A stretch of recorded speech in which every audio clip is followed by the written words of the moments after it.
For a decade, I diligently saved every penny to finally buy my own home.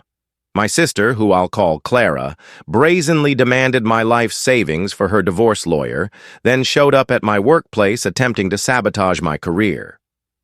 5 years ago, my older sister Clara, aged 3 years my senior, married James, a genuinely wonderful man. James's family is quite well off, not exorbitantly wealthy, but certainly comfortable. James himself is a successful professional with a substantial income. Clara, on the other hand, never prioritized career development. She held various part-time jobs before meeting James, but she had no real savings or long-term financial strategy. Her focus always seemed to be on social engagements and living for the moment, which, of course, was her choice. When Clara and James decided to marry, his parents were heavily involved in the wedding arrangements, covering a significant portion of the costs and assisting with a down payment on a house. Due to this financial contribution, their attorneys suggested a prenuptial agreement was advisable. James introduced the idea gently, explaining it was a standard family procedure meant to safeguard his family's assets and his premarital savings. The prenup stipulated that, in the unfortunate event of a divorce, both parties would retain their premarital assets. Any wealth accumulated during the marriage would be split, but his inheritance and existing family fortune would be off-limits. Crucially, the agreement included an explicit infidelity clause. If either party was unfaithful, the cheating spouse would forfeit any claim to spousal support or marital assets. Clara was deeply unhappy about the prenup, leading to numerous arguments. Even my mother became involved, deeming the concept insulting. Throughout this entire ordeal, I remained neutral, believing it was their relationship and their decision to navigate. Ultimately, Clara signed the agreement, drawn by the prospect of a grand wedding and the comfortable lifestyle James offered. She accepted his family's terms. For 5 years, their marriage appeared idyllic. They lived in a beautiful home and enjoyed extensive travel. Clara never needed to work. James was incredibly generous, covering all expenses. He bought her a luxury car and provided a lavish allowance, creating the image of a blissful marriage to outsiders. He always seemed deeply in love with her and consistently treated our family, including me, with kindness and respect. I've always been a more introverted and cautious individual, with a stable career in a technical field that I've dedicated myself to. Though my income isn't massive, I manage my finances meticulously. My long-standing goal has been to aggressively save for a small apartment, which has been my primary focus in life. My family is well aware of this, knowing I've amassed considerable savings. About a month ago, everything imploded. Clara went out with old friends from her hometown and encountered her high school ex-boyfriend at a bar. One thing led to another, and she spent the night with him. Her actions weren't discreet. Someone who knew both her and James saw them, informed James's friend, who then told James. There was no denying what happened. When confronted, she confessed. James was utterly devastated. He immediately told her to pack a bag and leave, making it clear he was filing for divorce. He was resolute, stating he could never trust her again. Clara arrived at my mother's house in complete hysterics, convinced her life was over. For the past month, my mother's home became the epicenter of this turmoil. Clara has been frantically contacting lawyers desperate to contest the prenup she willingly signed. This all culminated last night when my mother and Clara sat me down for a serious discussion. They explained that every lawyer Clara consulted confirmed the prenup's strength, especially the ironclad infidelity clause. They warned that fighting it would be incredibly costly with minimal chance of success. Clara has no personal funds for a legal battle.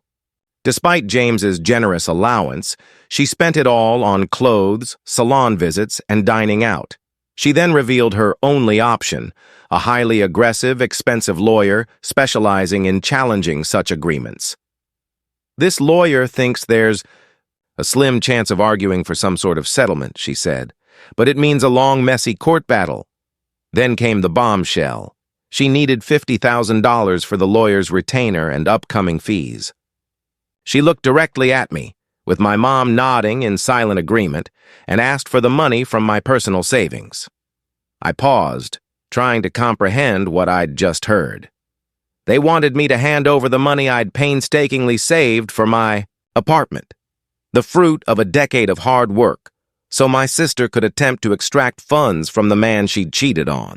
I calmly but firmly said no. My refusal ignited an explosive reaction. Clara shrieked, calling me selfish, accusing me of always being jealous and delighted in her suffering. She insisted that family helps family, no matter what. My mom quickly joined in, stating I had a duty to my sister, highlighting my savings versus Clara's destitution. She called me heartless, claiming I was abandoning Clara in her greatest time of need, even blaming James for the prenup, painting Clara as the victim. I didn't argue. I just reiterated my refusal. I told them my savings were for my future, not her legal fees. I stressed that her predicament was a direct result of her own choices, signing the prenup and being unfaithful. I wouldn't pay for her consequences. I then stood up and left my mom's house. Since then, my phone has been bombarded with calls and texts from both of them, and now even some aunts who only heard Clara's emotional, one-sided account. They're all calling me selfish and unsupportive. I haven't responded, feeling like I'm in an alternate reality. I'm the one who worked hard and acted responsibly, while she made a terrible mistake and faces the consequences she agreed to in writing. Yet somehow I'm cast as the villain. So am I the jerk for refusing to fund my sister's divorce battle with my home savings? The outpouring of support on my original post was incredibly validating, proving I wasn't losing my mind. The overwhelming judgment was not the a-hole, which brought much-needed clarity. I haven't engaged with my family since the big confrontation, but the situation has only worsened, prompting this update. After walking out of my mom's house, the angry calls and texts persisted for 2 days straight. My mom had clearly rallied her sisters, my aunts, feeding them a distorted, emotional version of events. Consequently, I received lengthy messages from 2 aunts, expressing profound disappointment. They conceded Clara made a mistake, but insisted James was cruel for throwing her out with nothing. They lectured me about the sanctity of family and my obligation to support my sister, with one even declaring, "Money is just paper, but family is forever." It's easy for them to say when none of them offered Clara a cent. They simply expected me to provide it. I decided to ignore all messages, silencing my phone to focus on work, as the constant notifications made it impossible. After about 48 hours of this relentless barrage, the messages finally ceased. I naively thought they'd given up, but the silence was merely a prelude to a new tactic. A few days later, Clara posted a lengthy, emotional message on her social media. She avoided naming me directly, but anyone who knew us understood who she was referring to. She spun a tragic tale of going through the worst time of her life, heartbroken and abandoned by those closest to her. She specifically mentioned how some family members expected to be supportive turn out to be the most selfish people, hoarding money and preferring to watch loved ones drown than offer a helping hand. She concluded with a vague statement about truly learning who your real family is during difficult times. Many of her friends, unaware of the full story, flooded her comments with support, praising her strength and condemning her treatment. Shared acquaintances who follow both of us have been giving me strange looks, confirming they saw the post. Clara has always excelled at playing the victim, a skill she's perfected our entire lives. As children, if she broke something, her convincing tears would lead my parents to blame me for upsetting her. This feels like the adult version of that same manipulative behavior. While the social media post was annoying, I knew I could ignore it. What happened next, however, was far more unsettling. Last night, my mother arrived at my apartment building unannounced. I live in a secure building requiring entry approval, and at 8 p.m., my intercom buzzed, revealing her. She hadn't called beforehand.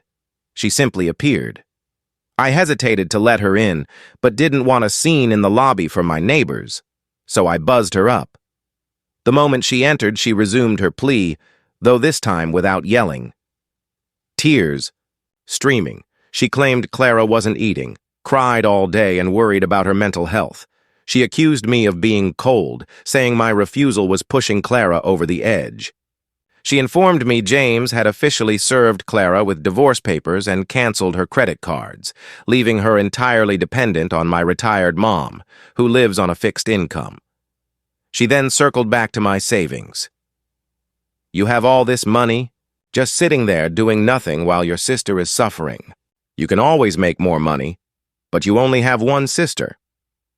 I tried to explain that the money wasn't just sitting there, it was the result of years of personal sacrifice. I reminded her I skipped vacations, avoided expensive purchases, and worked overtime whenever possible, all to build that fund for my future security. Her demeanor instantly changed. The tears stopped, and her face hardened. She said our father, who passed away a decade ago, would be ashamed of my selfishness, claiming he valued family above all else. She then accused me of thinking I was superior because I had a better job and savings, and that I looked down on Clara. The conversation devolved into a circular argument, but I stood my ground, stating my decision was final. Eventually, she grew furious again, pointing at my television and laptop, suggesting I sell them if I truly wanted to help. Her entitlement was truly shocking. She genuinely believes my personal assets are a family resource pool to which they have unrestricted access. Fed up with the repetitive argument, I told her I was done and she needed to leave.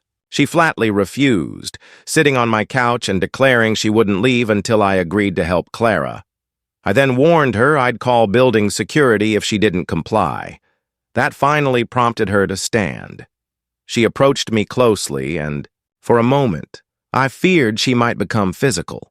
Instead, she got right in my face and whispered, "You will regret this. When you're old and alone with your money, you'll remember this moment and realize what you threw away." Then she turned and slammed the door shut behind her. I've since blocked my mom's and Clara's numbers along with my aunt's who messaged me. It's a drastic step, but I feel I have no alternative. They refuse to respect my boundaries and the pressure won't stop. I worry about their next move, as the social media post and my mom's apartment visit feel like a significant escalation. This feels like the beginning of a longer battle. While my stance on the money won't change, I'm realizing my relationship with my mom and sister might be permanently fractured because of this. It's been a few weeks since my last update, and I had hoped that blocking their numbers and that final confrontation with my mother would end the harassment. That was incredibly naive. The situation has since escalated in unexpected ways, directly impacting my professional life. After blocking their numbers, I enjoyed about a week of blessed peace, a quiet period where I could work, come home, and focus on my own life. I even began to feel like I could finally move past this entire ordeal. Then the emails started. They must have realized their phone numbers were blocked, so they simply switched communication methods. The first email was from Clara, a long, rambling message that was a strange blend of accusations and pleas. She wrote that James's lawyer had sent hers an official letter, stating their intent to fully enforce the prenup, meaning Clara would receive absolutely nothing. The letter also confirmed definitive proof of her infidelity, rendering any fight against that fact pointless. Her email continued, revealing her lawyer was now dropping her as a client because she couldn't afford the initial retainer. She was, clearly panicking. She again accused me of abandoning her and siding with James. She claimed I had no idea what it was like to have your entire life pulled out from under you, conveniently omitting that she was the one who ignited the fuse. The email concluded with another forceful demand for the $50,000, which she called her last chance for justice. I didn't reply. Instead, I set up a filter to send all future emails from her, my mom, or my aunts directly to a separate, unchecked folder. A few days after that email, around 11 a.m., I was in a meeting at work when a receptionist quietly informed me I had a visitor in the lobby. Unexpecting anyone, I was confused. When I reached the lobby, I was utterly shocked to see my mother. sitting there. I'd never told her the exact name of my company, but she'd somehow figured it out. I approached her, keeping my voice low due to the receptionist nearby, and asked what she was doing. My mom stood up and began speaking in a loud, dramatic voice for everyone to hear, declaring she was there because her daughter was in a terrible crisis and her other daughter refused to help. She claimed desperation and not knowing what else to do. My face burned with humiliation as colleagues passing by slowed to observe the scene. I tried to lead her out, but she pulled her arm away and began crying loudly. She announced Clara would soon be homeless and that I was sitting in my fancy office pretending my family didn't exist. I told her this was entirely inappropriate and she needed to leave immediately. She then turned to the receptionist and asked, "Can you believe it? Her own sister is suffering and she won't even help. What kind of person does that?" I was mortified. I walked her to the door, essentially having to push her out of the building. She stood on the sidewalk outside the glass doors, glaring at me with pure anger. I returned to my meeting, attempting to act normal, but it was impossible. My boss approached my desk later, professionally inquiring if everything was all right. It was clear the incident had caused a significant disruption. I simply stated it was a private family matter and assured him it wouldn't happen again. That evening, I was consumed by anger. Showing up at my job was a boundary I never imagined she'd cross. It was a blatant, manipulative attempt to use public shame to get what she wanted. The next day, things worsened when Clara somehow found my work email. She sent a new email not just to me, but also carbon-copied my boss, whose email is listed on the company website, and the general HR email address. Her email was a complete fabrication, claiming I was withholding family funds meant to be shared after our father's passing. She accused me of financially abusing my position as the supposed executor of his will, which is false, as I never was, and leaving her destitute. To lend credibility, she attached a copy of James's lawyer's divorce filing, portraying me as a cold, calculating thief stealing from my own sister. This created a massive problem at work. My boss immediately called me into his office with an HR representative. Clara's email was printed on the table. They were very serious, stating these were grave accusations the company had to address legally. I had to explain the entire miserable situation, showing them the text messages and previous emails from Clara and my mom to prove the long pattern of harassment and the falsity of her claims. I had to clarify there were no family funds. It was my personal savings from my salary. My boss and HR were ultimately understanding, recognizing from the evidence that I was the one being harassed. However, they sternly warned me that this family drama absolutely could not spill into the workplace again. They documented the incident, and while they assured me it wouldn't affect my job, it's now part of my permanent employee record. I was forced to have a lawyer send a formal cease and desist letter to both my sister and my mother, demanding they stop contacting me at my workplace. The stress is immense. My sister didn't just try to embarrass me, she actively tried to damage my career and professional standing. This was no longer about getting help. It was clearly about revenge for not getting my money. She tried to undermine my ability to earn my own living. I'm now exploring further legal options if this harassment continues, which I'm almost certain it will. Hello again. A lot has happened since my last update, which detailed my mother showing up at my work and my sister emailing my boss. I hoped we could, as adults, maintain civility in a public setting for a few hours. This was a significant miscalculation. I arrived at the reception and tried to keep a low profile, finding a table with friends and blending in. I saw my mother and Clara across the room, feeling their eyes on me. For about an hour, nothing happened. They stayed on their side, and I stayed on mine. I started to relax. Then, during a quiet moment when the band was on break, Clara deliberately approached my table holding a glass of red wine, her face contorted in an angry expression. As she neared, my friends tensed, aware of parts of the ongoing situation. Clara stopped directly in front of me, silent at first, just staring with intense eyes.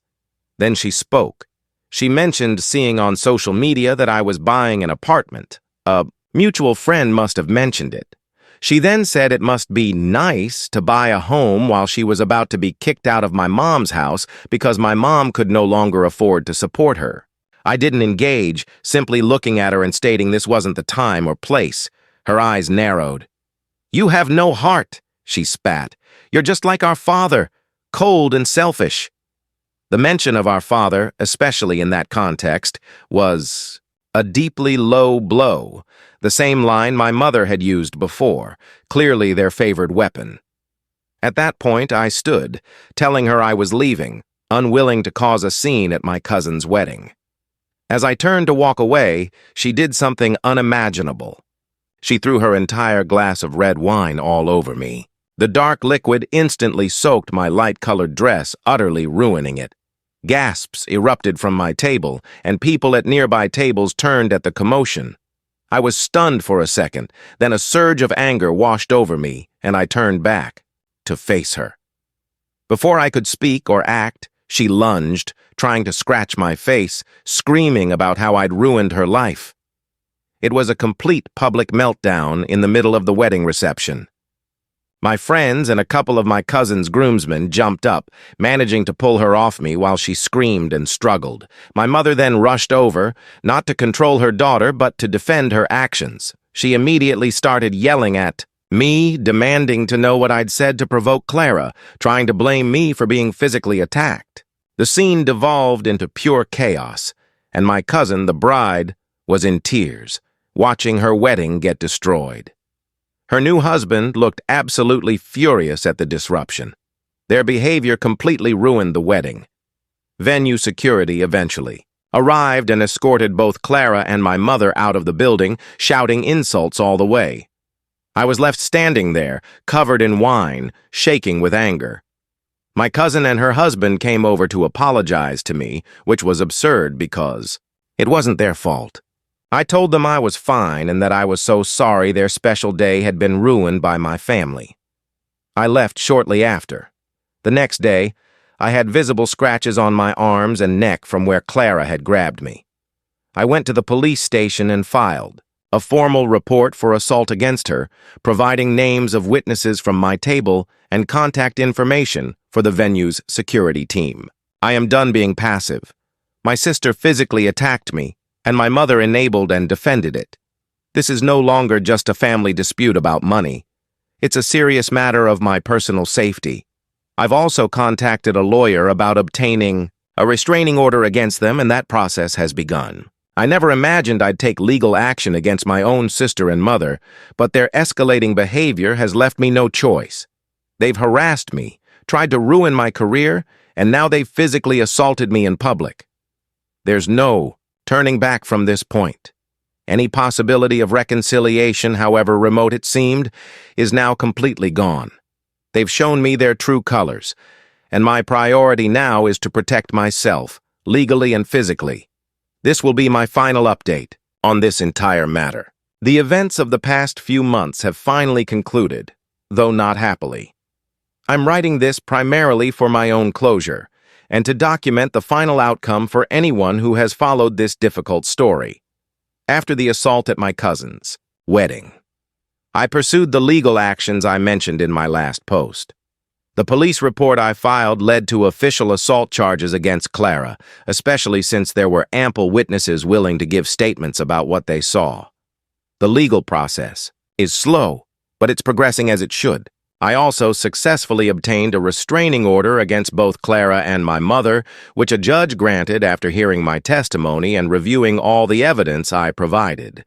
This evidence included the emails they sent to my workplace, documentation of my mother's visit to my office, and the official police report from the wedding assault.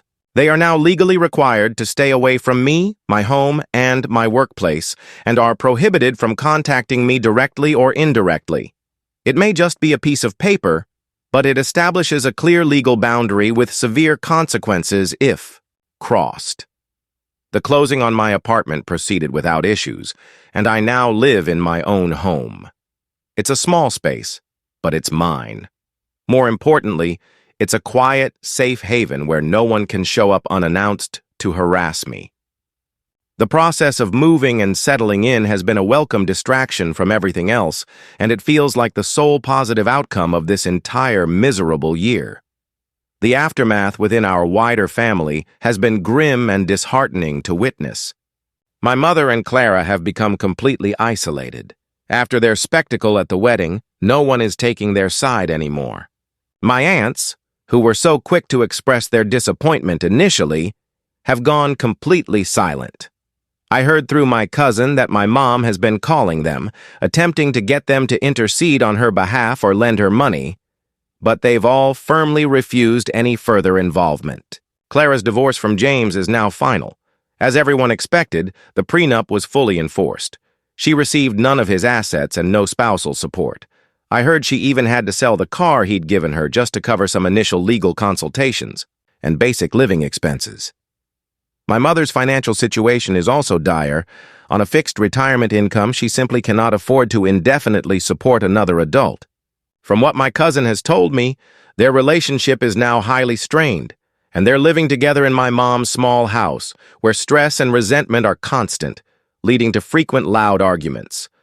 Clara apparently hasn't made any effort to find a job, seemingly still waiting for a magical solution to appear out of thin air. I haven't seen or spoken to either of them since the wedding, and my life is much quieter now, though it's also lonelier. My mother and sister, despite all their terrible faults, were a significant part of my life.